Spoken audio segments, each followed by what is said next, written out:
Hello বন্ধুরা, আমি আবার চলে এসেছি নতুন ভিডিও শেয়ার করার জন্য।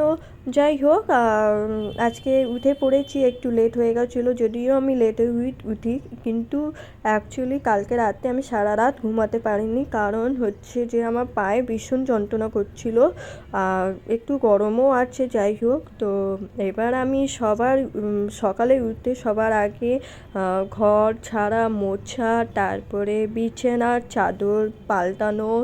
তো এখানে দেখতেই পাচ্ছ সব আমি একটু টিপটপ করে রেখেছি। তো এবার আমি স্নান করেই এসেছি।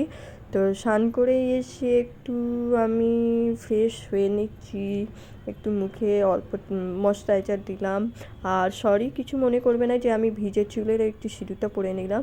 আর আজকে শেষ চৈত্র মাস আর শেষ সোমবার।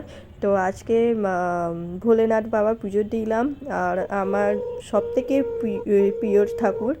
তো আজকে আমি নিরামিষই, উপোস করি না, যদি সারাদিন উপোস করতে পারবো না তাই। তো আজকে কারা কারা উপোস করে আছো, কারা কারা নিরামিষ, অবশ্যই কমেন্ট করে জানিও। আজকে শেষ চৈত্র সোমবার বলে। তো আজকে মেনুতে ছিল যে করলা ভাজা, ধোকা ডালনা, তারপরে আমের টক, এই ছিল দুপুরের মেনু। তো আজকে এই ভিডিওর জন্য টাটা, কালকে দেখা হচ্ছে।